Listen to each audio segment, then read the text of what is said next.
Motherfucking cue it. Hey guys, my guest tonight, Regan Forston, is going to be talking about visiting heaven. See you in about 5 minutes.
Grab your popcorn and snacks. Find a comfy spot, take a seat or lie down, and let me transport you to a place of fantasy, ghost stories, ancient legends, odd creatures, alien encounters, and other magical topics. You may even decide to join the conversation. From faraway lands to your own backyard, with a small dash of pixie dust. Turn out the lights and open your minds. The journey is about to begin.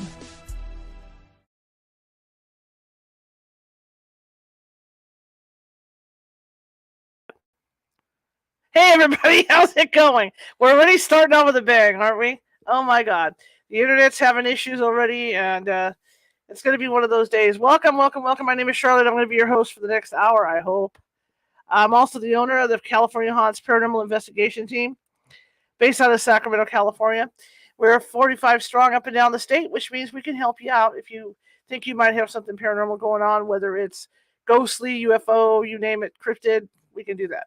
It might take us a while to get to you because California is this huge state. And people don't realize we have the sandy beaches, we have the deserts, we have we have farmland, we have a lot of rural areas, but we will get to you. And in that case, it never takes more than 2 days. And in the case that we can't get you right away, we do have sensitives on staff who can, hang on one second, let me adjust. We have sensitives on staff who can call you and kind of try to settle things down in your house or business. And that'll help till we get out there. Okay. All right. I'm let you guys know up front here. I've got a new ticker running along the bottom. You're going to see a lot of changes with the show coming up over the next year. But I have a ticker running. Normally, our expenses for this show run about $300, and I'm going to be perfectly honest with everybody. It's just not happening this month so far, and I need to keep. I want to keep this show on. I want to keep it productive and coming to you guys. And if you could help me out with that, anything will help, right? Because we want to keep broadcasting. We've been doing this 4 years, and we've been keeping it going. And this month is just really, really slow for some reason. So if you feel in your heart to help donate, and you're not required to, I'm just asking because I'm trying to reach that $300 goal. That's PayPal.me/California Haunts Radio, or you could do that at Venmo if you have a Venmo under California Haunts. I'd really appreciate it. That being said, I have a couple classes going. I have just started an EVP class for people that are interested in learning how to process EVPs the proper way. Not only that, procedures on how to get EVPs and to obtain really good ones.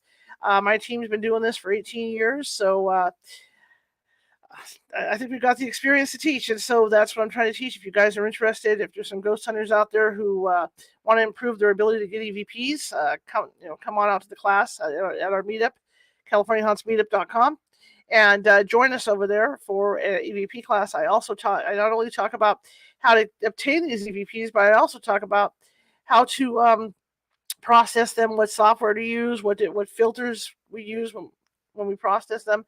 I talk about the categories of EVPs because there are categories. So if that sounds like something you might be interested in, mosey on over to the California Haunts Paranormal Investigation Team meetup site. Also, we do have other things going on, such as Meditation Club that I'm trying to build up. With the Meditation Club, that's a month's worth of meditations, and that's 3 to 4 days a week that we meditate, and we do health stuff, we do other things, and we talk about a lot of this. So if you're interested in that, it's not just about meditation; it's about your well-being and things like that we discuss. That would be great too, and that's also at the meetup. So check out the meetup page. Currently over on the California Haunts Radio Patreon page, all you have to type in is California Haunts Radio Patreon. Currently at the California Haunts Radio Patreon page, I did do a pre-recorded interview yesterday, and it's sitting up over there, and that's one of the perks for Patreons, is that this show that I recorded yesterday is not going to air till the 17th of October.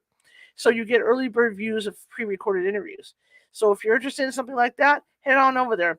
Karen Clark is going to be joining me over there, and we're going to do some psychic readings, live psychic readings over on the Patreon for Patreon members. So there's a little incentive to come over there and join the Patreon, right? Because that's going to be a special interview. And Nancy Matz will be joining me over there to do some discussions as well. And hopefully we can get some of our guests to come on over there as well. Okay, that being said, let me see what's going on with email with Regan. See if he's having trouble getting in. Let me send him a link again real quick. And, okay. All right, we're ready to go. So let me send him another link really quick from StreamYard. And we'll see if we can get him in there. He's ready. It looks like I just got an acknowledgement email that he is coming in. So it's a matter of maybe maybe the link went wrong. It's been one of those days. I'm going to let you guys know too. Xfinity has been acting up a lot in Sacramento, and There's a lot of people that have been out. I was out for 4 hours last night. And so just in case something goes wrong, and let me get this going here. Let me invite him one more time. I'm going to send him a link. And just in case something goes wrong with Xfinity, do not go anywhere. I will be back. I will get this thing up and running on my cell phone. Okay, just give me a second. Hopefully he can get in.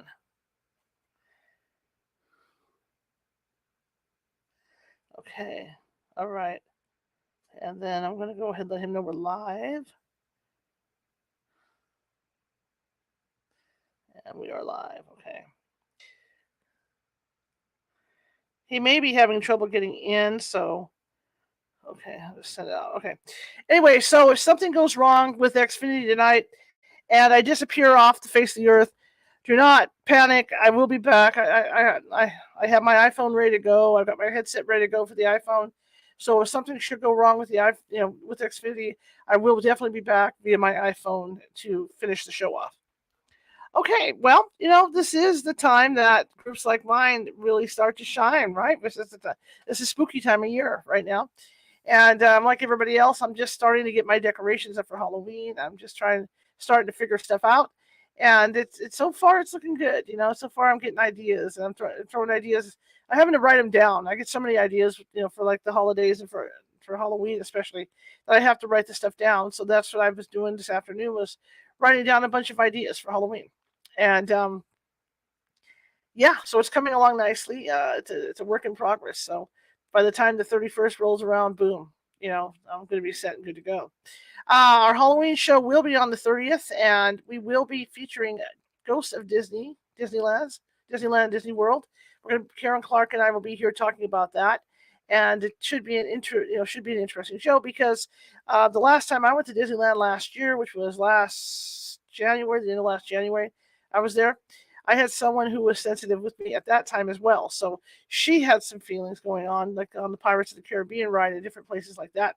So it should prove to be an interesting show, because I can combine some of her info in with Karen, what Karen Clark picked up when she was out there. Okay. So, yeah. So anyway, I want to talk about a couple things, until Raymond comes in. If there's something happens with Regan, we can always continue the conversation together. Ghost hunting itself has changed so much, and I was reminded of that the other day when Heather Leigh was on the show, and she's been doing this for 30 years. I've been doing this for 18 years, and it has changed a lot from what it was when we all first started in this industry. Certainly, the equipment has changed. Certainly, people's attitudes towards it has changed. I remember initially when I first started ghost hunting, how we used to have to walk in on eggs to ask people if we could investigate their location. Or I remember like shooting in cities like Woodland, and you have to, sometimes if you're shooting video, you have to let people know that you're going to be shooting video, even though we were just doing it with like camcorders. But it's still like a respect thing to let people know that you're going to be shooting. And I remember going into to the city hall in Woodland and talking with the city employees, and I remember kind of towing the ground and stepping around on it, because at that time they thought we were all weirdos, Oh, good. There's Reagan, and I'll finish what I'm saying here, and then we'll get into the interview. But at that time, they thought we were all weirdos. So that was back 18 years ago, and I remember that. And Ghost Adventures had just come out, and I love Ghost Adventure. I love to watch Ghost Adventures, don't get me wrong, but back then they were jumping out windows because they were acting like they were scared of stuff. So that didn't help, what people thought of people like me, right? So I would always go in and say, we're not like Ghost Adventures. We don't do that. So you always had to prove that. But now it's changed so much because people are so into it. All the TV shows and all that. It's nice. It's nice to talk with people about it, because now you can freely go out on the street, go to a restaurant or whatever, and be talking about it, and no one's going to laugh at you and point at you and think you're a weirdo. I do have a book coming out, and it'll be out this year. I can make that announcement, not this year, but 2024. I'm really excited about it. It'll be my first published book about ghost hunting, and it's going to concentrate on how it was in the beginning days, and how it was for me being a journalist and doing this. and looking at things and growing up in a haunted house and all this. And so I'm going to be looking at different places that we have ghost hunted.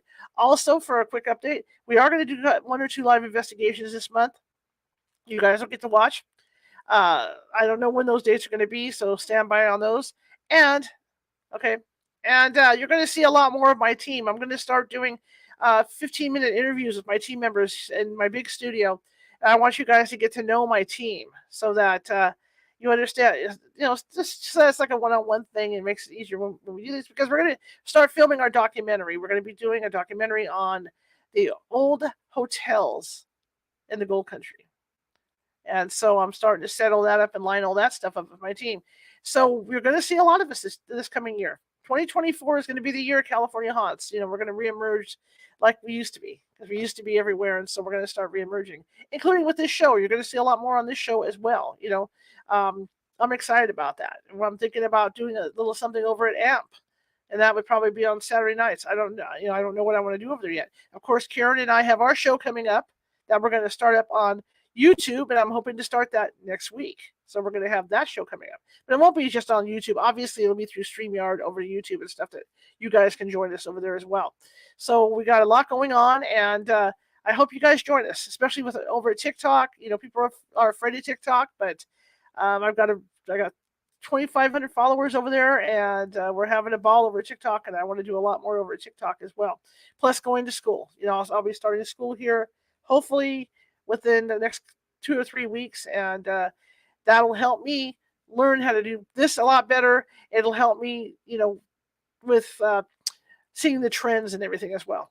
Okay, I'm going to shut up now, and I'm going to bring Regan in. Regan has been on the show before, and we had a great time with him. And this time, we're going to be talking about visiting heaven.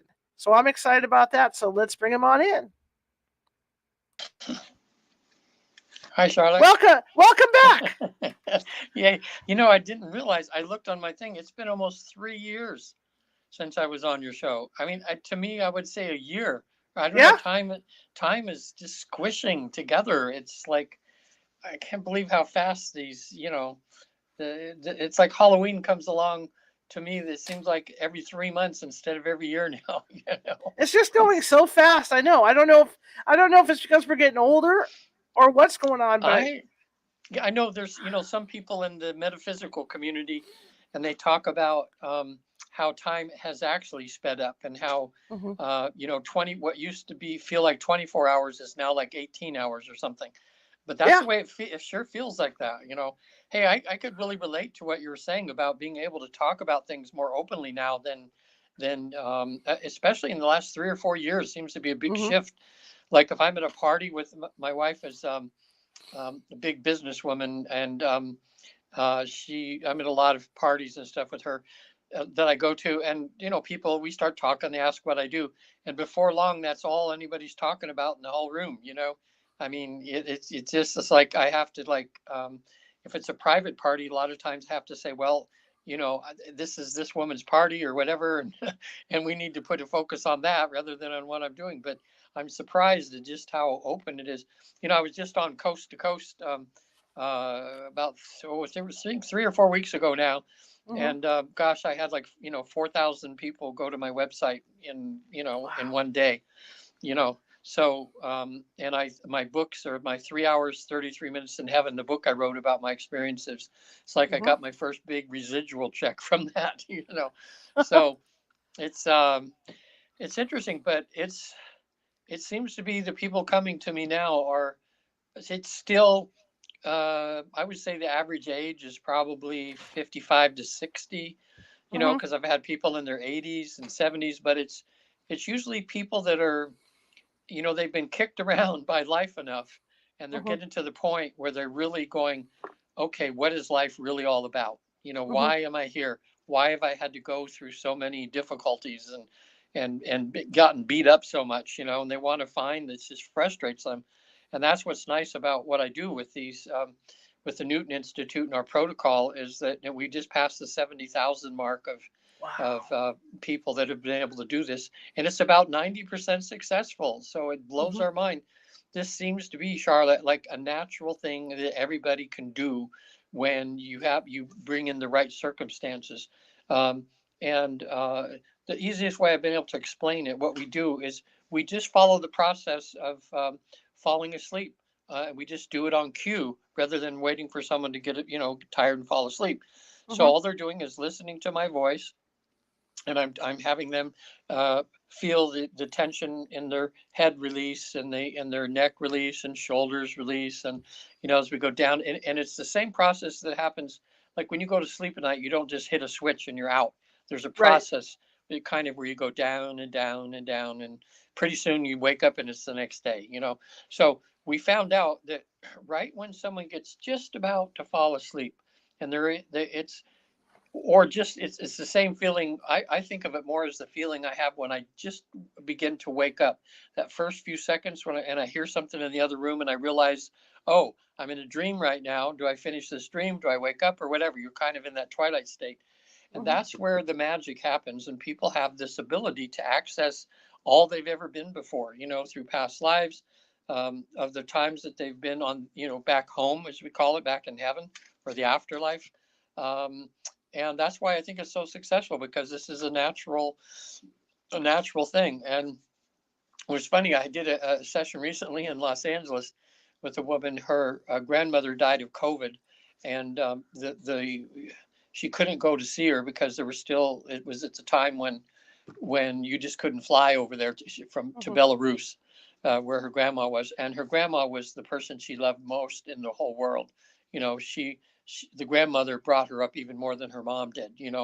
Mm-hmm. And she was devastated when her grandma died, and so she wanted to see if she could talk to her in the afterlife and have some kind of closure on her Mm-hmm. passing. And so she went immediately. I mean, probably 10, 15 minutes. She's in this deep state of relaxation or trance. And she went to a past life, no problem. It was just like so easy. Then there's her guide, her angel that showed up. And the guide took us up there.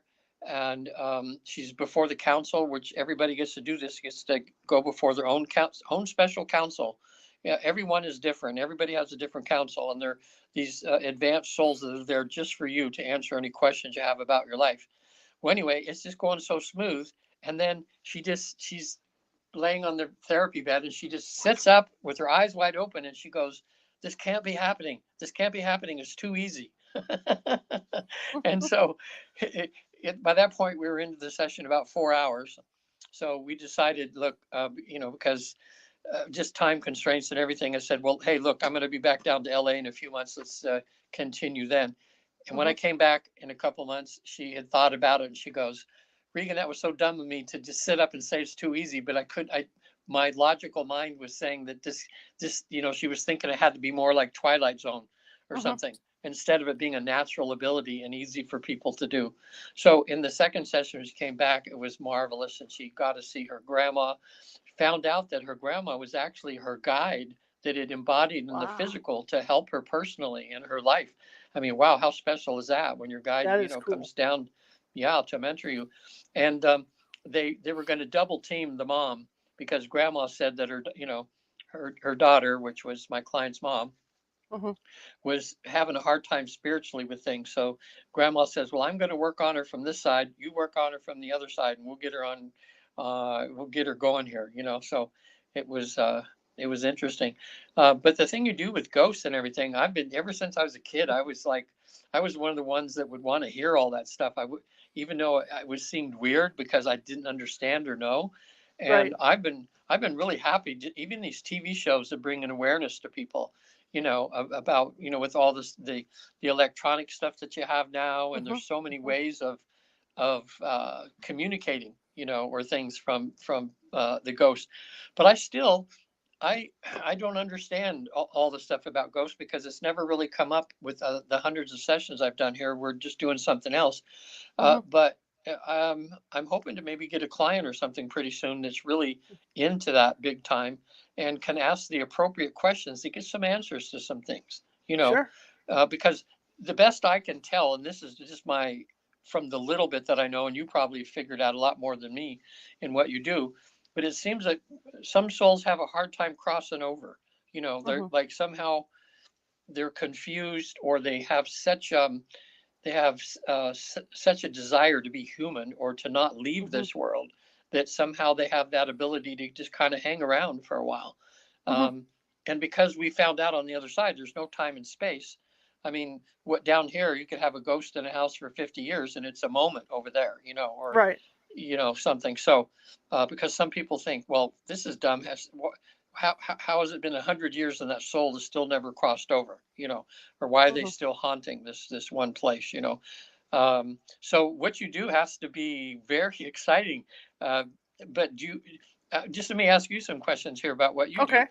Okay. Like when you're on a case and you're doing something, have you ever got to the point where you like feared for your life, or it was just too scary and you had to run like hell to get out of there? Or are you usually able, with what you know now, are you able to manage the situation to not have that fear of the unknown? I've had uh, I've had cases kind of like that. We had one out in Rockland that in Oh, this house I in know Rockland. this residence in Rockland that we were at, and I had it going like the hot phone. I had three psychics. I had three phones going because I wanted to know what we were dealing with. And the team, when they were inside, were experiencing big objects being moved, pounding against the walls and things like that. And then when I got when I got the call from the one psychic that said it looks like it's inhuman, it looks like a banshee, I pulled the team out. Oh, I because said, banshees are a big deal, right? Or yeah, yeah. I in said, other words, they exude a lot of power. yeah. So I told them, I said, Wow. we're in over our heads. We got to go. But we do have people on staff to handle that stuff. We have a shaman on staff. We have Native Americans on staff that can do that. Or I have a friend that's in the clergy that will come out to deal Yeah, with that stuff. like But I somebody. mean, Yeah, yeah. Okay, so you need somebody that's really equipped and can handle that energy. Then, yeah, and go yeah. head. I guess go head to head with the banshee or whatever. Yeah, yeah, it's all about safety. I mean, if something gets, Yeah, if you run into something like that, and for us, it's rare. Those kind of those types of cases are rare and far between. But you do run into them. You do run into demons yeah. every so often, and you can pretty much tell. I know I did a friend's house out in Sacramento, and I brought it home with me without Oh, realizing it. And as oh I was doing no. the post work, as I was going over the EVPs and going over the evidence, I was getting scratched. You could just clearly see the scratches on my arms where it was scratching Oh me. my gosh. Well, So I and had this to. is, yeah. Yes, go ahead. Wow. I mean, it's funny because some of this stuff, even what I do, people don't really, really, really believe it until they experience it Right, firsthand. right. Like with me, if I hadn't been to the other side 2 times now, like I went another time, Hmm. a second time now, which uh, wasn't quite as dramatic as the first, but I was there on business where 28 of us therapists swapped sessions over the internet. We were doing it on Zoom, and we each took turns taking each other to the other side, and we asked about COVID and the vaccines and things. Like 28 of us asked the same exact questions, and then Hmm. we compiled it all just to see, because that's this research what you do. Right, It's not right, just what one person does.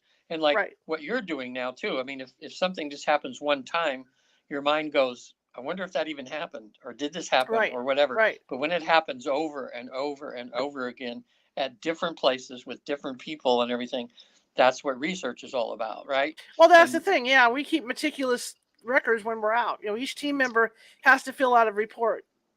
After the wow, investigation, that's a, I have like 4 filing cabinets full. So if I run into a case, let's say out in Rockland, that is similar to something that happened 3 or 4 or 5 years ago, I know to go to a certain filing cabinet, look that up, and I can compare them. wow. Hey, you would be a great guest. I was on a podcast yesterday. It's called Vestiges After Dark. And if you remember that, you should just tell him you talk to Regan or have me call him, because they are. This is the fourth time I was on their show. It's with a bishop, a Catholic bishop, Wow, that'd be nun, cool. and the Catholic bishop does exorcisms. Okay, so this Okay, would be right along your alley there. You that's guys right in could my really, alley. Yeah. Well, yeah, I'll you have to could do shop that. talk. Oh I'll my have to gosh, do you would that. be a wonderful guest on there. It's called, and they're just, I tell you, they become. I just feel like they're like my best friends now. I mean, it's just like you. You have this beautiful, nice personality that's, you're not all stuck up and stage. You just easy going and friendly and easy to talk to. And the third one that's on the show is a priest from Australia.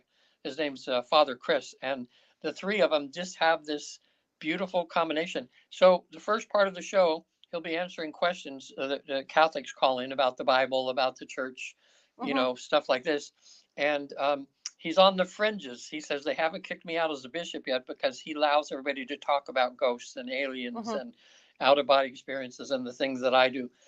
Because he just says, people need to know about all this stuff, and not just shut our eyes off to something just because we're afraid to look at it or something. Right. But I can see that being a really fun show, that sounds like fun. I'll have to look into that. Yeah, it's I would it's love to do it. vestiges after dark. You can say, hey, you talked to Regan. Regan said you'd be a good guest, and your subject matter, especially with him doing exorcisms, would be perfect. Absolutely. On there. Absolutely. So, wow, in this last 3 years, whew, I can't believe how fast things go. I mean, how crazy it is. But it seems like the more that I do this, the busier that I get, and the people that I seem to run into to come to me for sessions, it's like meeting old friends or something. I mean, it just seems to be a good match, between us. Like today, I did a session today. It was a Zoom session. I've been doing, because of Coast to Coast, I've started doing the Zoom sessions, and I'm really shocked, that it's just as successful when we're doing Zoom as if I'm right there in person. Although, because it's such an intimate thing and it's life changing for a lot of people, I of the two, I would prefer, in person. But now that this can be done on Zoom, and we didn't know that until COVID came. When COVID came, we started experimenting, and we went, "Wow, this is working." When I was on this when I went to heaven the second time, to Afterlife, I'm sitting in my chair, and the other therapist has put me in trance, and I did like a lot of my clients do, and I got in my left side of my brain, and I'm going, is this really happening? I mean, I'm just starting to see these images, and I don't feel as deep as I was in my first time when I had that amazing experience. And so all of a sudden, there's the council. Late C, this Chinese looking gentleman, was in my first session. He was the one that was there that was answering my questions and answered the questions about COVID and everything. And still part of my mind is going, am I just making this chunk up? But then what happened is there were 6 people on the elders that were on my council, and they moved apart, and they put a chair there, and in walked Michael Newton, who's the one who discovered this whole process, and he passed away about 8 or 9 years ago now. And I'd never met him. He had passed away about 6 months before I got my training, so I always felt bad that I never got to meet him, because everybody said what a wonderful human being he was. When he walked in and sat down there, I'm here just in the same chair right here, and I started bawling like a baby. I mean, it got something, it was like erupting in me, and I started crying. And then my left brain got out of the way, and I went, Regan, just cool it. You're there. And then I had a great conversation with Michael, and he never would have proved doing online sessions before, but now he said technology's changed. It's not like 20 years ago when the internet was, was not, we didn't have the capabilities that we have now. And he said all these new things now. It says what we need to do, like you're doing your podcast, like I just finished a 3-year podcast with a medium that we did a 3-year podcast, and we just finished it because we're getting too busy to keep it up right now. And she's just doing it on Wednesdays, and I'm on every third Wednesday of the month, just one time a month now instead of every week. So anyway, he was just saying things have changed now, and he said for people that are light workers like you, giving more, you're just expanding the consciousness of people to other possibilities. And even though it's ghosts and everything, I consider that very spiritual in itself, because what you're doing is you're proving to people, and people are seeing that, we're more than this body, that there's, where this body is temporary, and these ghosts and whatever, that there's other worlds, there's other things out there to experience. So Michael said what they were concerned over there about is just each one of us, like you, like me, that are doing this kind of work. Our job is to just put the information out there to try to help people to go the next step up from wherever they're at, in this awareness that there's more to the world and more to their life than just what they see.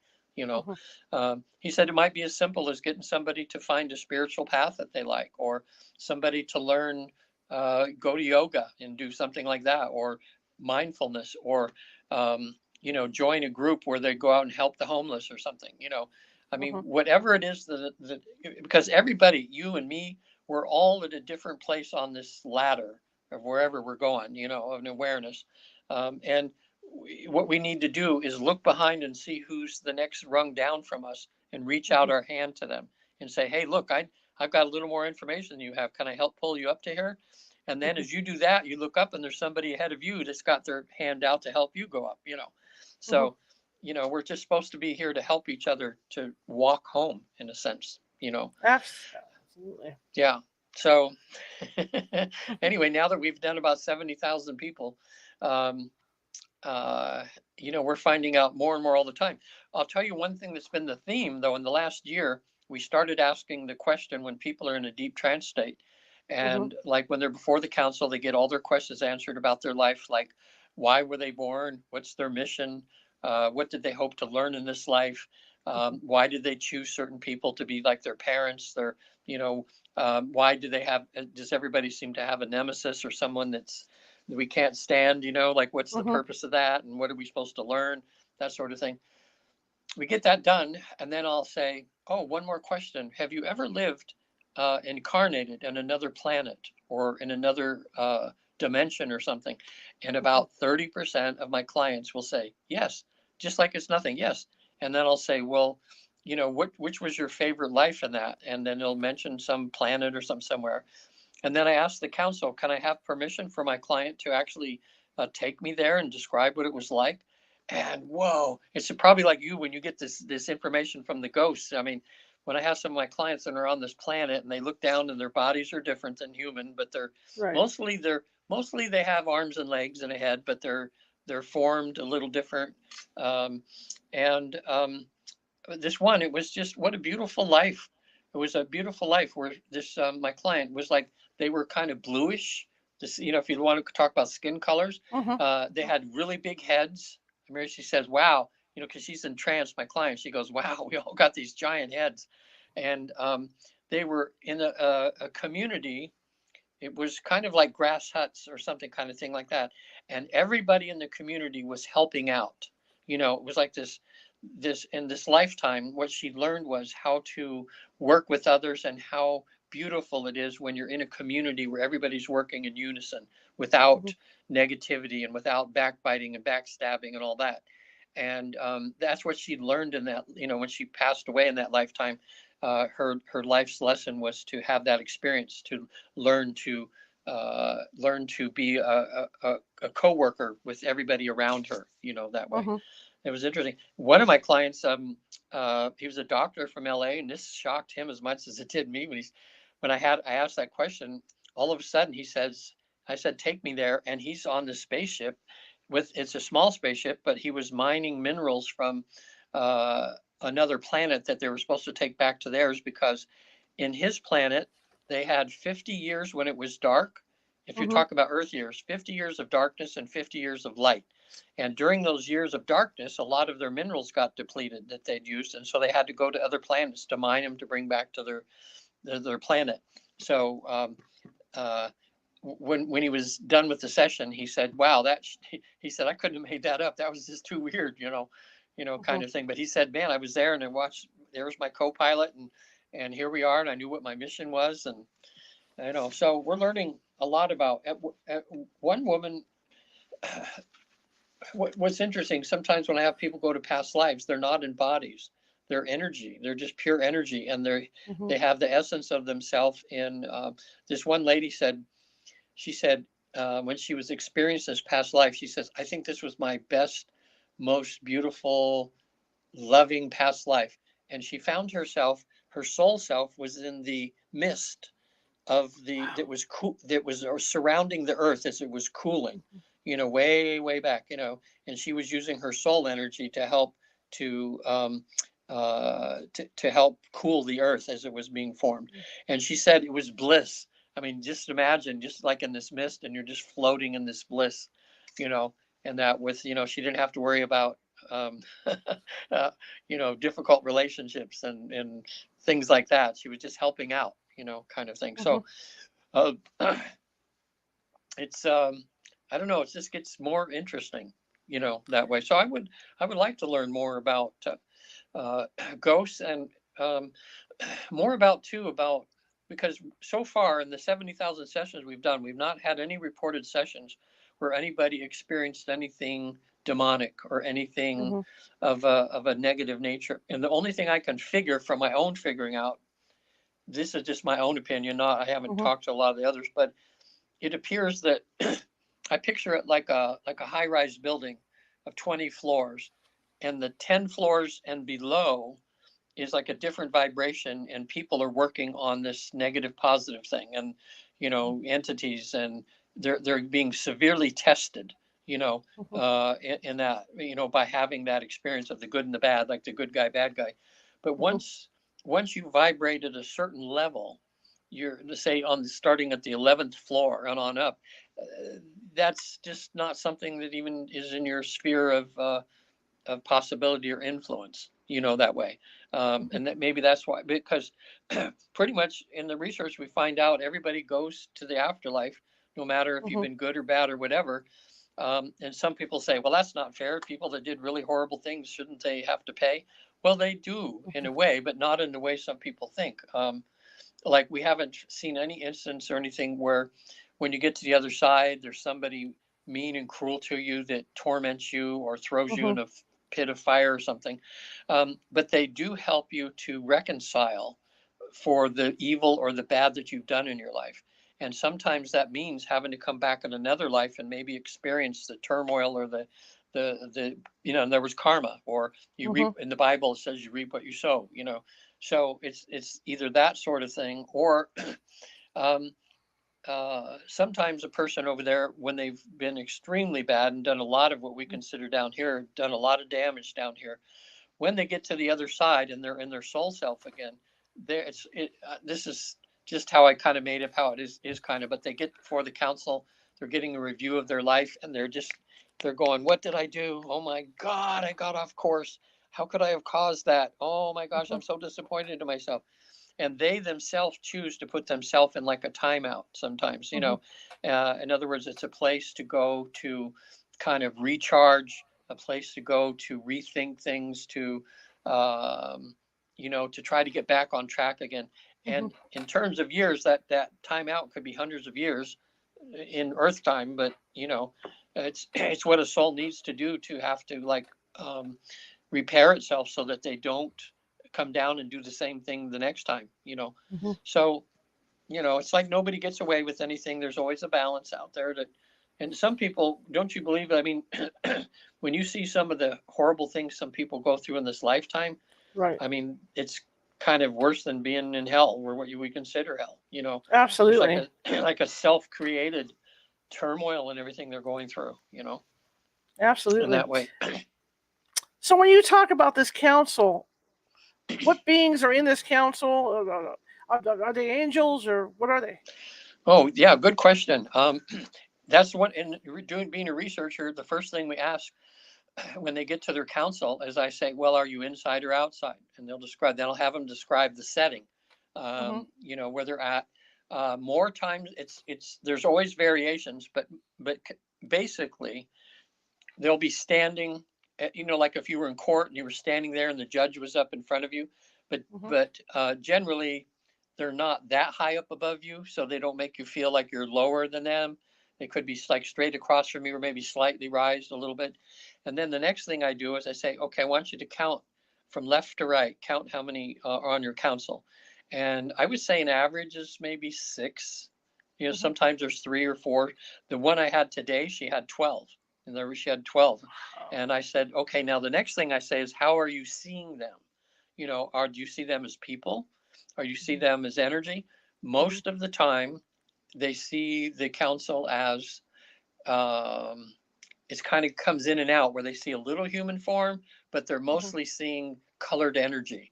And I'll say, now, do they all have the same colored energy? And they'll say, well, no, this one over here's got mostly yellows and whites. And it's interesting, because when the clients are in that state, it's a normal thing. It's like you're recognizing, like in this state, we would see a ball of energy, it would freak us out. But in that state, oh, there's mom, there's dad. They just know who it is from that energy. because as we found out that's in our true state, we're conscious, we're just pure conscious energy, which you can see visibly as, different colors, different energies that are going on. So then, and now sometimes, usually if they're wearing clothes, like they're usually some sort of robe, it's like that seems to be the thing over there, robes. And then the next thing I'll ask, well, do you see any emblems, or are they wearing any jewelry, that sort of thing? And a few times, there'll be maybe one or two of them that has some sort of something around their neck, or they'll have a big emblem or something. And the next question is, we'll say, well, ask that council member why they've appeared to you with this emblem here, and it usually has something to do with something they're trying to teach my client, or it has something to do with whatever the theme is going to be for their review, that they have. One thing I like is they chuckle sometimes. They're very funny sometimes, which gets my clients laughing.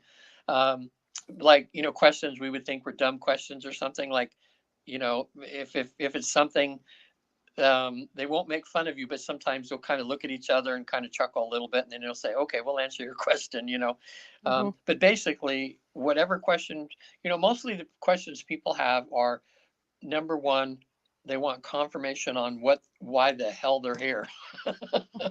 why is their life this way? Why did I choose this, or am I doing payback or something?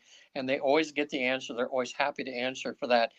And what most people find when they tell them what their life's mission is, they find that they are right in the middle of it, but they get confirmation, and that's a whole different way of living after they go before the council, because, we're having all this turmoil and everything, but then when you find out that you're right where you're supposed to be and right where you plan to be, then it's easier to go through some of the difficult things you have to go through, because you realize you chose this class, you chose this hard class in college because it was going to be difficult, so you could learn something. And so it's time to stop, bitching about how hard it is, or how tough the teacher is on you, when you signed up for it. That's what most people find out. Um, so what's interesting, though, talking about aliens again, one of my clients was there, and all of a sudden she's describing who's there. She says, well, it looks like a person like Merlin, and then there's someone that looks like Cleopatra, and she goes, and then there's an alien, and I went, wait a minute, an alien? And she goes, oh yeah, you don't have to be afraid of him, he's cool. She wasn't afraid of him, and it was a gray, one of the traditional thing that way. So I said, well, ask, we want to find, we're doing research, we want to find out, why is this alien on your council? And he said, just to show her that all souls come here. In other words, when souls are there, you're born in the afterlife, and you incarnate not just on Earth, but there's, is an alien somewhere, or on another planet somewhere, or something like that. And so it was a lesson for her, just to expand her awareness, just saying, hey, even the aliens go home eventually, or go back to where they were created, in that form. So that was very interesting. And I would say most of the time there's a female element. Like, I'll say, well, now these guys, do they look male or female, or are they androgynous? And it's a combination. She'll be looking at one, and she'll go, well, I can't quite tell if it's a man or a female energy, but maybe androgynous. And sometimes they're definitely female, and sometimes definitely male. And they seem to show up in a form to where my clients can accept them. Like when people go to in this process, we have people go to a past life, and the reason we have them go to a past life is because they have that memory. They have the memory of dying. They have the memory of leaving that body, and they have the memory of going back home. Okay, so it's like an easy door to go through to get where we really want to go, which is the afterlife. So the past life, we don't spend a lot of time there. We do maybe, we'll ask, maybe we'll spend 20 minutes there, 25 minutes, going to their childhood, having them go to 3 or 4 important events, and then have them go to their death scene. Occasionally I'll get people that have past lives which seem to be not too long ago, like they're talking about the way the cars were in the 50s or 60s or something, or 40s. And if they've had an interesting life we make note of that, and then afterwards they'll say, hey, I'd be interesting to find out more about that life for fun, and I'll say, well, let's just come back and we'll do a past life regression, and we'll go back to there and we'll just dig, see if we can find out names and addresses and places. And recently, with one of my clients, we went for a third time back to where she was, and we found out a bunch of stuff that was chilling. It was so exciting, though. She, in the first session we did, when I had her go through the tunnel, she comes out into who she was before. She's standing on stage and she's given a speech. So she's in trance, and she goes, I said, what are you doing? She says, well, I'm giving a speech. And then she says, wow, there's just women in the audience. This is strange. And just a couple of guys, but it's mostly women she's talking to.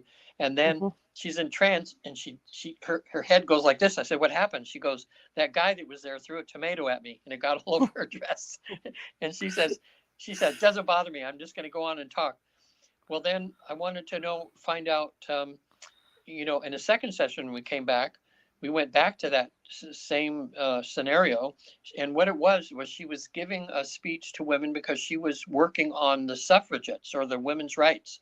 And I said, well, what year is it? And she says, I think she said like 1858 or 1856, something like that. And I said, well, what do you do? She says, oh, I have a job.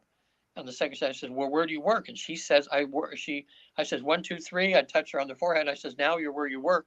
And I said, where are you? She had her own desk and stuff. And she was working for, she called it the Boston, maybe it was the Boston Globe or something. In other words, the same newspaper is there today, but they call it something different. So what was interesting about that was that she had no, she would have, she never in this lifetime could have never heard it called that, like on in a newspaper or something. But when we went afterwards, when we did research, we found out, oh my God, that's exactly the name it was at that time, just for a few years, So then I had her go to an important event, and she's like in a classroom. I said, where are you? She says, well, I'm in Harvard. And I went, you're in Harvard? And she goes, yes. I said, well, look around. How many people are like in your class? And incredulous again, she's in trance, and she goes, like, her head goes, she says, I'm the only woman in here. Weird. It's the only woman. There's all these guys. So when afterwards we looked it up, and at that very time, in that time period, was when Harvard first allowed women to go to the college. So that explained a lot, Right. So ended up finding out she got an award for, she was, women, for women's rights or something. The women gave her some kind of award for stuff. So, it makes it kind of fun sometimes that way, when you can kind of, we didn't exactly get her name right or something, or we wouldn't know how to look for that, but at least some of the stuff, there's enough there that you go, wow, this really could have been her, in that lifetime. And so, and what's funny, in this lifetime, she's been extremely abused. I mean, it's horrible what she's had to go through with abuse from men. But she really feels that she's supposed to write about it to help other women. Again, to have to, and that's what women are dealing with in this world right now, is a lot of violence, a lot of stuff. In my regular clients, like I do regular sessions for about 70% of my clients are women that have rape, incest, or violence that have been done to them, and they have PTSD. And I work with them all the time on getting through that, So I don't know, past lives can be it, but I'll tell you, most of the time, because people think, oh, I was a king, or I was a queen, or, maybe something like this in another lifetime. Probably isn't going to be, most of the time they're what we call digging potatoes lives. I mean, they're just the peasants, or they're in, just eking out an existence, or having a very simple, just peaceful life in a wet town in the old West or something, where they have they're working on a farm, with the kids and stuff like that. But when people get to the end of their life there, and they're looking down at their body or their funeral, I always ask them the question, and I say, every lifetime has a purpose and a meaning, and something you were supposed to learn in that lifetime. That life that you just lived, and now that you've passed away and can look down on it, what did you learn? And it's always something beautiful, like they Mm-hmm. learned to work together. They learned, they learned how to be a good mother or a good father, or learn to be independent, or learned, to stick up for themselves. Mm-hmm. Always, there's always a lesson there, that's, it's like going to college and you take English 101, and then you're Right. done with that. Okay, you learn something, and then you go, okay, what else can I take? Okay, let me take geography 101, and you come out of that and you just know a little bit more. You grow a little bit more all the time. When So you have you talk ever, about, well, real quick, not to interrupt, yeah. sorry.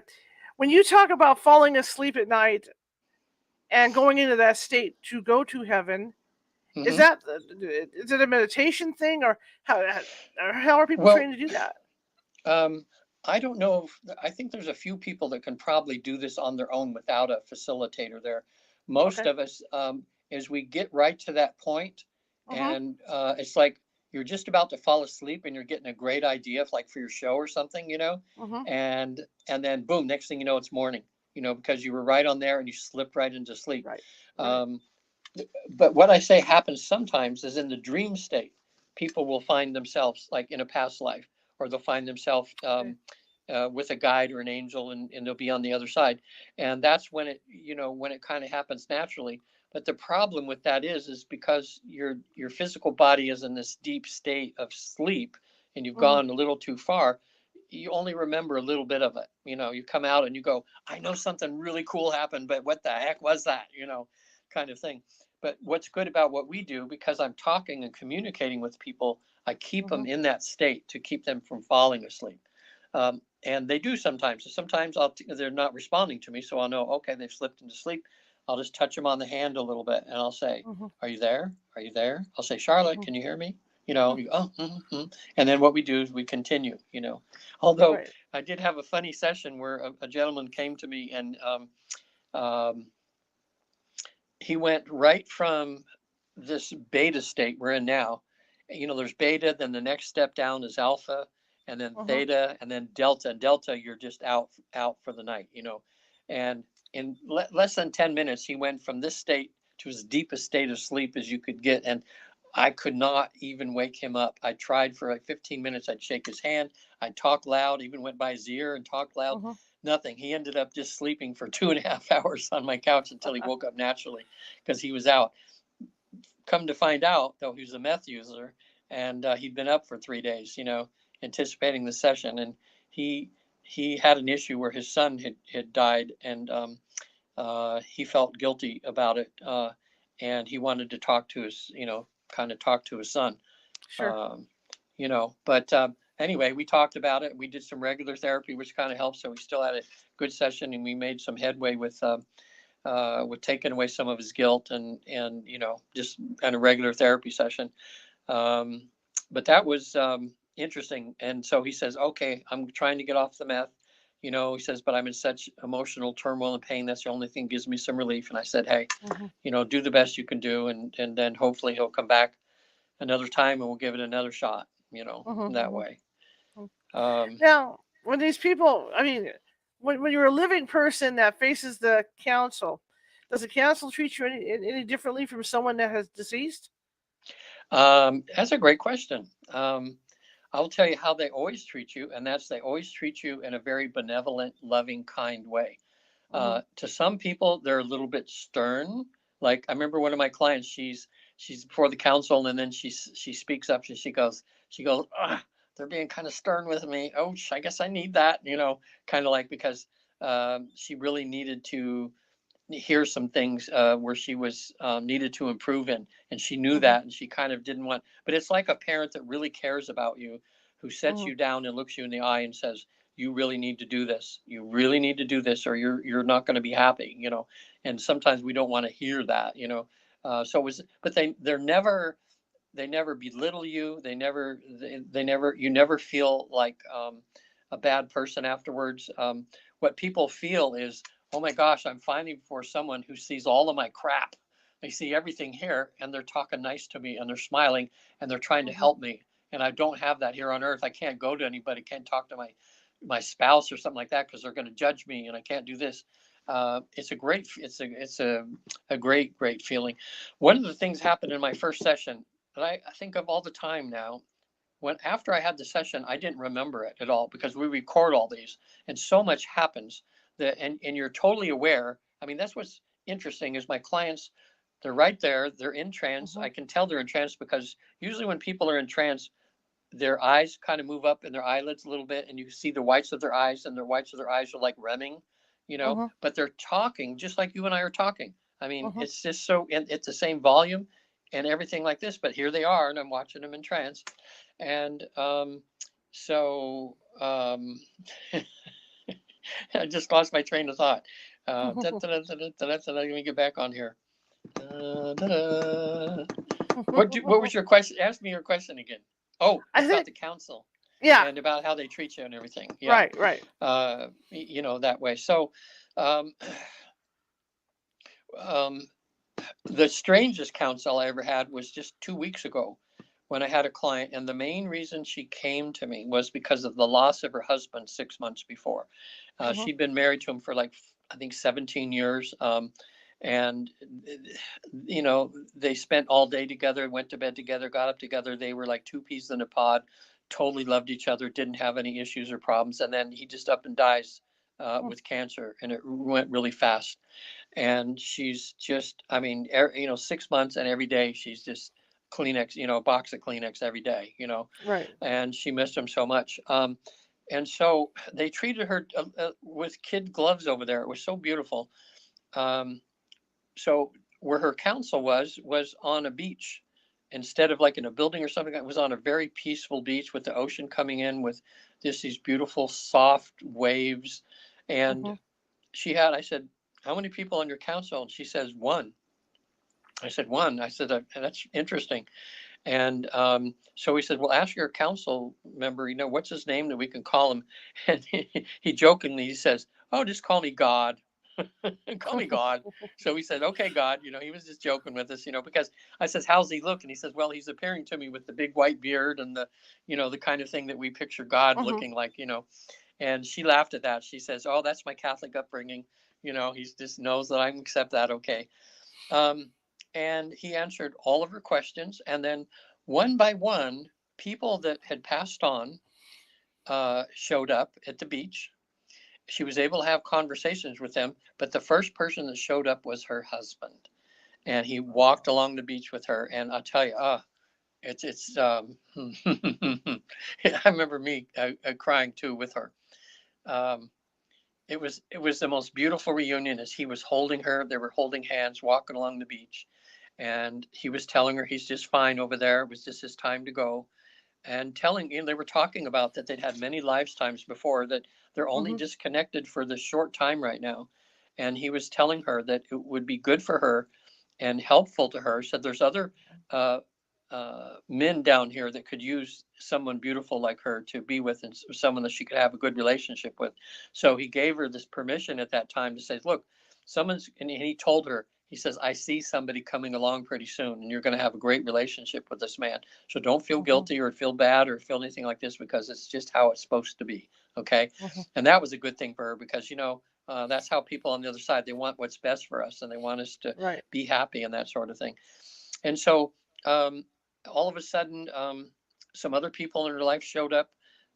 She had conversations with them, and they decided to have a party. So here they are. There's this, if you picture, there's this little table. Here's this guy that we call God there, who's overseeing everything, answering questions. And he's kind of orchestrating this thing that one by one, people that she loved or something were showing up to comfort her, to help her through this. And so all of a sudden there's music and people are dancing, and she's just being there with her husband, and she missed dearly. It was just, I don't know, the scene, it was like, gosh, how nurturing were they to her, to have her, because she loves water, she loves the ocean and everything. So they created a place to where she would feel comfortable, and where she could have this reunion with her husband, that way. So she was so moved by it that she couldn't talk after the session, because usually we do a debriefing for about half an hour. And she says, Regan, I'm not trying to be rude here or something like this, but I don't think I could do that right now. I'm just shaking inside. And I said, okay. Okay. Says, hey, let's just wait a few days and then we'll do a debriefing and everything. So 10 days later, we did, just last week, we did a debriefing, and she says, Regan, I just can't tell you how much how much changed in me since last week. He says how I still miss him like crazy, but I'm functioning much better now. It was nice to know that know that we're going to be together soon anyway. That she's in her 70s now, doesn't have long to wait, maybe 10 or 15, 20 years or something.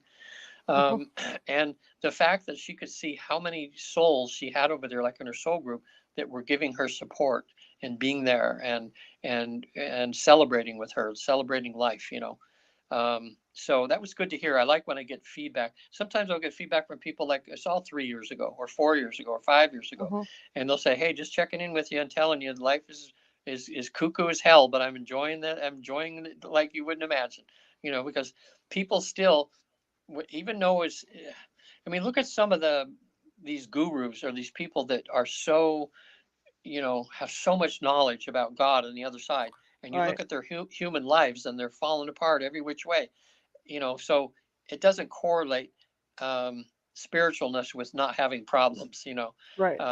But what I would say is that once you get the answers to things like why you have to go through certain things, why these roadblocks why these roadblocks are chances to evolve and to learn and grow by going through the challenges. And people, they still have issues, but they get through them with less emotional damage, and they get through them with joy instead of cursing, their issue or their problem that they have. And that means a happy life, that way. So asking you, my facilitator here too, like in your life when you're doing all this work and stuff like that, what's the biggest challenge that you have to deal with? I think it's getting people to open up to talk about their stuff, Yeah. because a Okay. lot of people are really they're afraid to in a lot of ways. And when you have to, you're not only going in there as a ghost hunter, but you're also going in there as a psychiatrist in a lot of ways, because Yeah. you have to dig in to see what else may be going on that's underlying, that could contribute to the activity they're seeing in the house.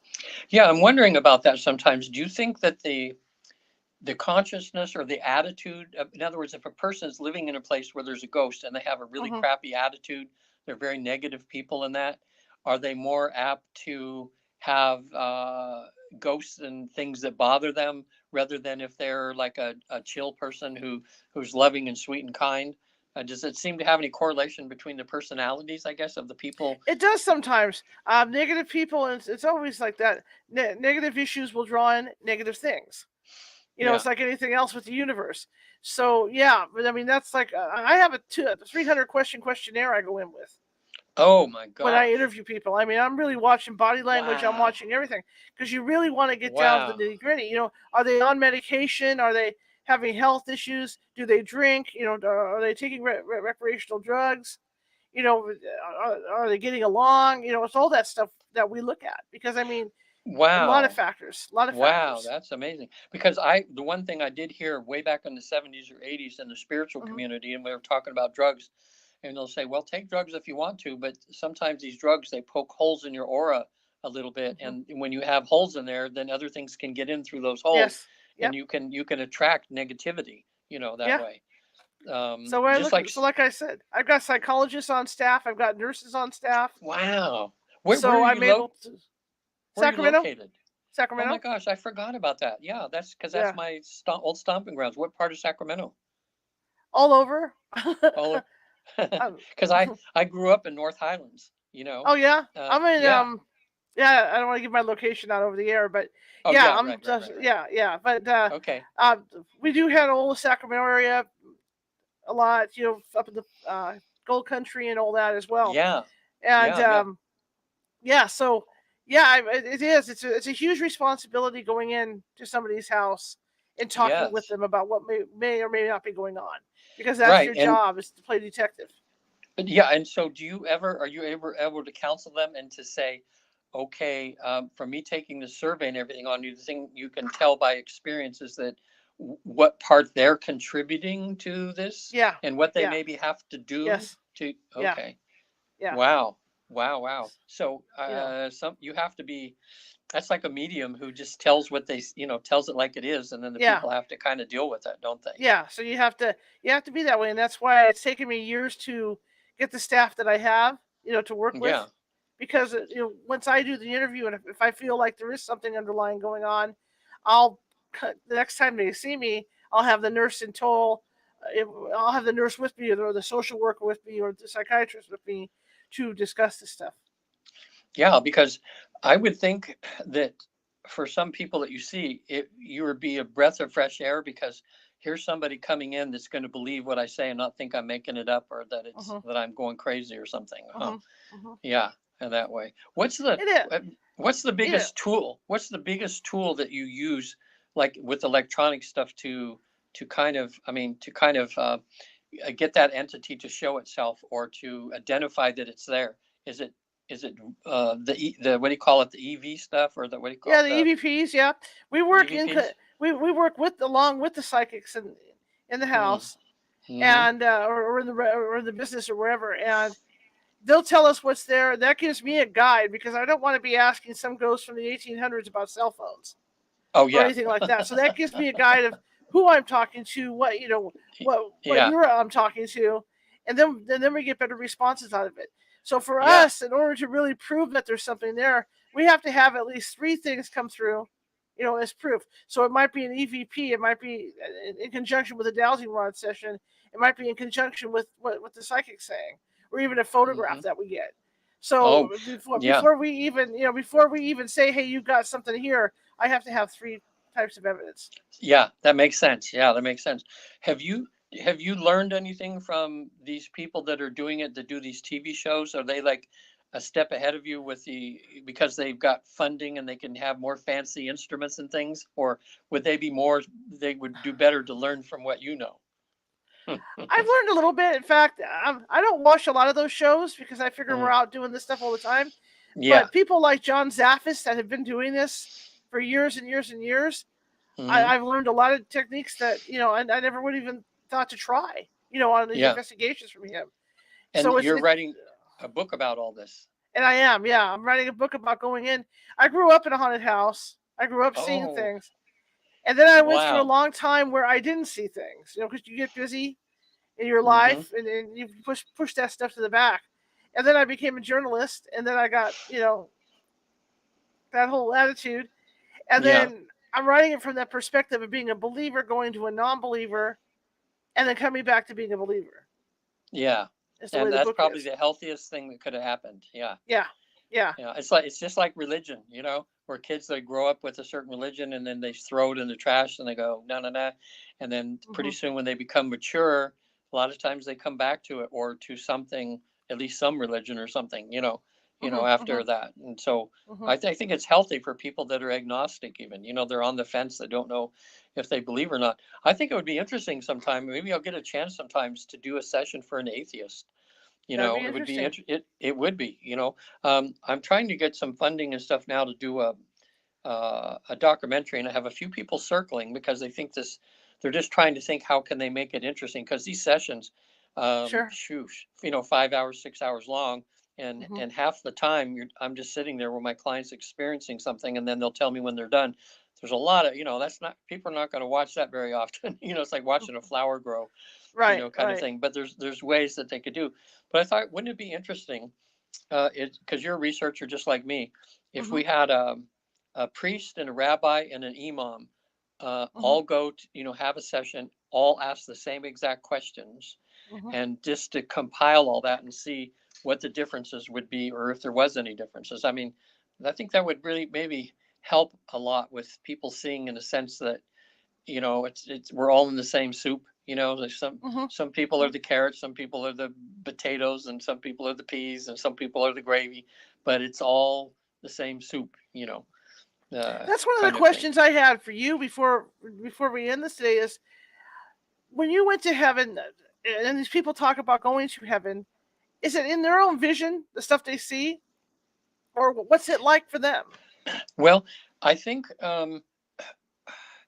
a lot of people, when they see things and they go, oh, I already knew that. And I think, well, you could take that one of two ways. Either they had imagined it one time and made it up, and now they're just seeing what they made up, or they actually felt or sensed that that was it. And this is just a confirmation that what they saw and what they knew is actually true. So they have to decide between that. And people ask me, well, because we have powerful imaginations. I mean, we have such powerful imaginations. And you think people say, well, I think it's just when people are just relaxed that way, their imagination is set free and they make all this stuff up. But what makes it real, or what it seems to me, is that the imagination plays an important part in getting this rolling. It's like the kindling that starts the fire. And so I do a little bit of leading at the very beginning, where I have them do like a guided meditation of being like on an island, and feeling themselves walk along the sand and hearing the birds and smelling stuff and everything. But once we get to where they go through this tunnel, they get to a past life, then I have to begin to ask nothing but open-ended questions. So I don't tell them what they're seeing. I don't suggest what they're seeing. I'll just say, look around, what do you see? And then they start filling it in. And there's a point where I see where that goes from imagination to real, and sometimes it's with the amount of emotion that people have. For instance, one of my young clients, when he came out to a past life, the first thing he's doing, his face just got all red, and then he started screaming, and he was yelling, nails, nails, nails. So I took him out really quick, like that, because that shocked me. I'm going, oh my gosh. And so we talked about it a little bit. And I said, what was happening? He says, I was being nailed upside down on a cross. Wow. And he says, I could feel the nails going through my hands. And I went, oh my gosh. So that was early on, before I learned a few tricks there. Because people, if they do this sort of thing, they go to a past life, because we've died all kinds of crazy ways, as you can imagine.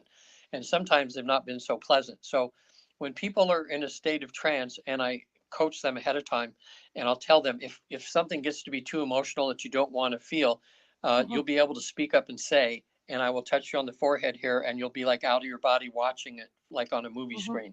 And that's what most people do. Although I've had a few, they say, no, I want to experience this, because they know that they're not really going through it on one level, but on the other hand, they're like in that body going through that particular thing. And the thing too, like it was a 10-year-old girl I did a session for at the request of parents. We don't usually do this with children, because if they go to a past life and there's some sort of trauma, their 10-year-old self doesn't know how to process that like an adult would. Okay. And we don't want to re-traumatize them. But I had done a session for the mother and the father, who came to me for couples therapy, because they were like this in therapy. And so their therapist said, well, since I'm not getting anywhere with you, and you guys love each other, but you can't budge here, go see Regan. He'll put you through this process, and you'll talk to the higher selves of yourself up there. So, and that's the point that in this research we've done, that, we found out that when you decided to be Charlotte, you didn't put all of your soul self into Charlotte. You kept about half of yourself back home. So one of the beautiful things in the sessions, that what I have people do now, I ask the council if they can see their higher self. The higher self appears. They get to see what it looks like. They get to describe what it is, and then I have them walk into their higher self. And when they walk into there, oh my gosh, Charlotte, it's like they're like, whoa, oh my God, kind of thing. And they can feel this. They feel like they're Solomon, like they have all this knowledge and everything. It's amazing, what they feel. So anyway, with the 10-year-old girl, um, the mom and dad talked to their higher selves on the other side. They found out what the issue was. They came back, and then they were finally willing to like sit down and, hey, we got to do something here. So that was beautiful, that they went right to the source to find out what was really going on between the two of them. But now they said, Regan, we trust you now, and we need to have you help us with our 10-year-old daughter. And I explained to him, we don't usually do that. And he says, well, ever since she's 3 years old, she has told us time and time again that she was stabbed to death in the back of a car. And that's ever since she was 3 years old. And it still frightens her to this day. She has that image. So I said, okay, you both be in the room. I said, we're going to take this very, very easy. The 10-year-old went right into trance. All of a sudden, she's in a past life where she's a man, named George. And so the parents, when they're all of a sudden she's talking like George, and George has this job, has a wife and 2 kids. And there was a point when I had George go to a later part in her life. George was crying because his wife had just died. And so here's this 10-year-old little girl, there with tears coming down her eyes because she, as George in that their lifetime's wife, had just died. I mean, it was tears of sadness, coming down her eyes. And I'm looking at the parents and they're looking at her and they're going, oh my gosh, this is so real, like that. So anyway, when she passed away, we still didn't find out about where she stabbed to death in the back of a car.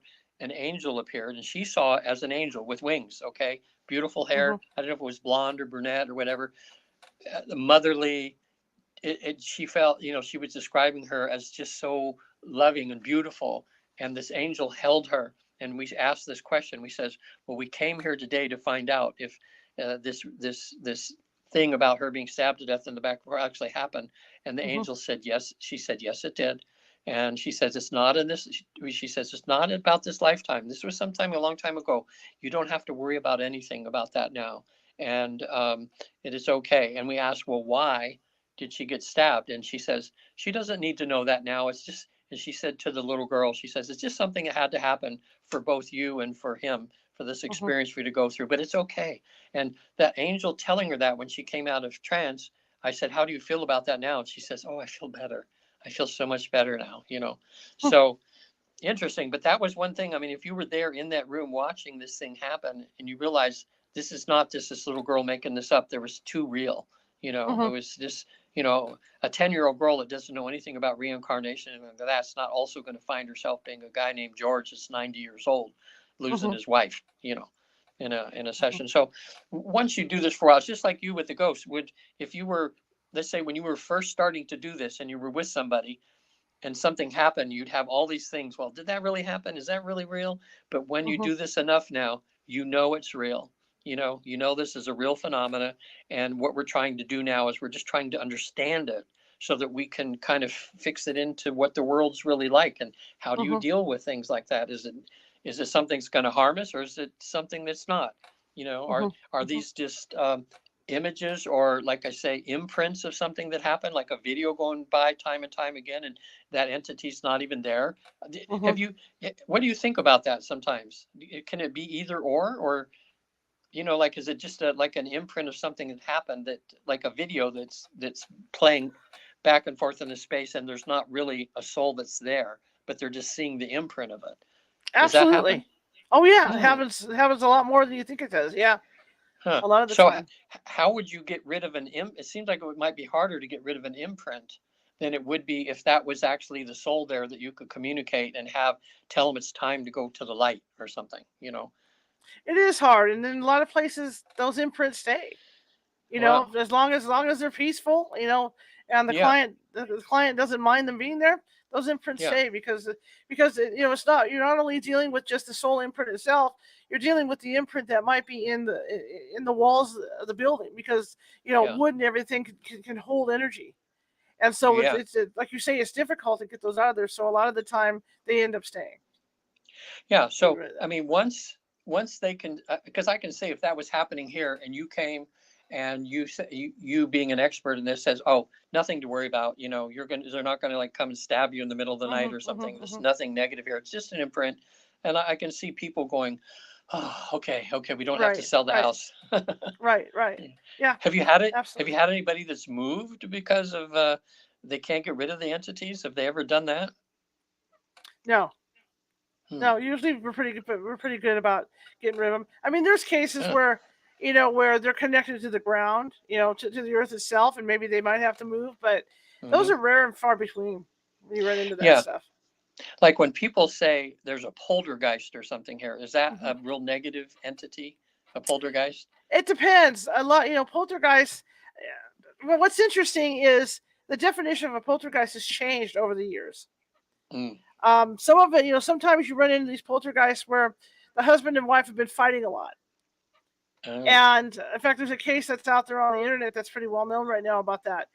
And they'll kiss and make up, supposedly kiss and make up, But the problem is, husbands and wives will carry those grudges like forever.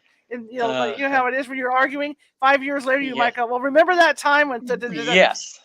Uh-huh. So it's like now I always think back to the Brady Bunch, because every time that Carol and Mike would argue, he'd say, "Well, let's talk this out now, because we don't want to go to bed angry." Yeah. And and a lot of poltergeist cases happen because the couple will go to bed, they're angry, even though they may not realize they're angry, and then stuff starts going on in the house while they're sleeping. Yeah. Well, It all leads back to that. Yeah, don't you think we're starting to? I think we're in the good beginning stages of understanding energy, and realize that, in other words, if, that more people now are believing like that there is such a thing as auras, or in other words, if you look at a certain way, you can see the colors emanating from us, that sort of thing, and that our consciousness is not just in here, but it's more, it's more outside our body and everything too, because one thing that's made me a believer, Charlotte, is doing with my regular therapy practice, is when I have people with PTSD, I use 3 modalities that work miracles with PTSD, and that's the tapping, the EFT, which a lot of people are aware of now. It's like psychological acupuncture. Oh my gosh, that's so, and it's, people can learn it in 20, 25 minutes. They can learn how to do it. And Harvard Medical School finally said, "Hey, we're hearing people screaming at us. Can't we test this or something?" And Harvard said, "Yeah, we can." So they hooked people up to machines. When people did the tapping, they watched their amygdala, which is like the fire alarm in your brain going off when you have stress. They watched it calm down when people tapped. They took their sample of blood and tested the cortisol level, which is the stress hormone, and they couldn't believe it. They said in 5 minutes, people's cortisol levels dropped from 25 to 50% across the board with everybody. And then also, if you take a sample of blood and put it under a dark field microscope, and like on my website, on the visittheafterlife.com, there's a thing on the EFT tab, and there's an 8-minute video, and it shows part of there where they take and show you what the blood looks like before tapping and after, and your mouth will drop. And that's why we see a lot of physical healings happen in people when they tap, because what it does, it opens up all the blocked energy that's in your body, so your body can naturally go to where it needs to go to heal itself. So I've seen miracle after miracle with that. I mean, I love when people come in with a fear or phobia or the PTSD, because I know that I can, sometimes some people it's a little harder than others, but usually within 3 or 4 sessions, they always have a semblance of normalcy back in their life when they've not been normal for 40 years or 50 years. It's wonderful that works. So again, that's energy. We can't see it, but we're figuring it's there. And there's a lot of discussion about frequency as well. I've heard a lot of discussion about that coming out recently. Well, and so yes. Like they're finding out that certain cancers grow at a certain frequency and they're destroyed at another frequency. People doing all this therapy and trying to find out each disease, what the vibration of that is, and what's the opposite vibration you have to reverse that. So you'll probably live to see a lot of this. I'm in my mid 70s now, so I wish I was like 25 or 30 now and I could see all these changes that are coming. Well, I do too. I think it's really exciting. I think it's tremendously exciting. What's we're lucky on, We're so lucky, aren't we? Absolutely. You know what? It's always fun to have you on. Thank you so much. I love it. Ask me back. Of course, what I'll be the next time I'm on the show, I'll be getting closer to 80. So we'll try and get sooner than that. We'll try and get you back sooner next time. Okay. Yeah, put me in the rotation. I love beautiful talking energy. To you. I love talking to you, Charlotte. Yeah, and great. I'm right here in Marin, so I'm just 100 miles from you. So that's not bad. Yeah, but it's not bad at all. I have 7 grandchildren in Sacramento. They're in Roseville, Lincoln. Oh, cool. Let's see, Roseville and Lincoln right now is where they are, and that's the one thing I'll tell you. When I was on the other side, I was before the council, and they told me I was doing pretty good in what I'd come down here to do. They were pretty proud of me. They said, "Look, you're doing really good." But I said, "Well, is there anything else I can do to be better, to make my life better?" They said one sentence, and I didn't remember it until I listened to the tape. They said, "You could be a better grandfather." And when I heard that, and I thought, better grandfather, I thought I never had grandparents really, so I didn't think grandparents were a big deal. I thought, so I didn't really do anything with my grandkids. But when I heard that, I took that to heart. And in the last 3-4 years now, I'll tell you, it's enlivened my life. I'm just so attached to those grandkids now, and I'm their play toy. I get tired of playing. Forget what game they play. I remember playing it 10 times in a row and thinking, well, we just got to be there for the grandkids. Oh, There you go. Candyland. I think it's called There, Candyland or Candyland. something Yeah. like that. Yeah. So I'm an expert Candyland. at that right now. But anyway, just that one thing that I learned and that I took it to heart, and they told me that, and then I did some action on it, has been a beautiful thing for my life. So, Fantastic. How yeah. can Well, people thank you, find you, Charlotte. sir? Yeah. Oh, thank you. Well, it's on the screen there. It's Visit the Afterlife. There's 2 T's, Okay. visittheafterlife.com. Some great videos on there. There's even showing a session of a young lady that's going through the process on there, so people can kind of see what it's like. And I'm still happy to give away for probably the next 6 months. I have my newest book is called Reincarnation is Real, and it's Okay. about all the current research. You'll read some, and then you'll click and you'll go to some a YouTube video somewhere about this research, and then back to read and back to. It's a real easy read, and it kind of gives you an overview that there's all kinds of proof now, all kinds. Another book. My book is called 3 Hours 33 Minutes in Heaven, which is on Amazon and pretty much anywhere.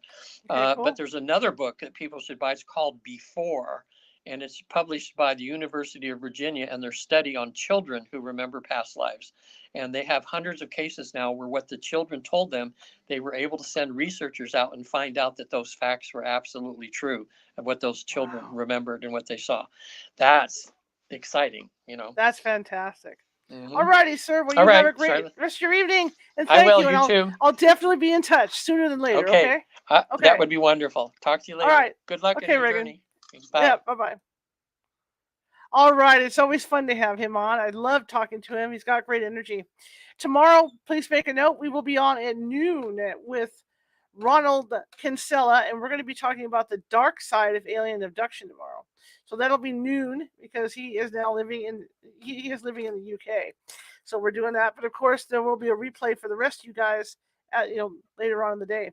All right, I want to thank you all for coming tonight. I really appreciate it, and love you all to pieces. And again, whoa, isn't that great? Snap. And again, we are trying to reach our expense goal for the month, and we're falling behind on that. If you find it in your heart to help us out with a little bit, that would be great. PayPal.me or California Haunts Radio, California Haunts, I'm sorry, or California Haunts at Venmo. But you don't have to. It's all good. It's all good. I understand. But anyway, I want to thank each and every one of you. And if you haven't done so already and you're watching from Facebook or any place like that, please hit that follow button. Or if you're over at YouTube, please hit that subscribe button because we got some great shows coming up. And just want to keep delivering good shows, okay? Anyway, I'll see you guys tomorrow, noon. Have a great evening.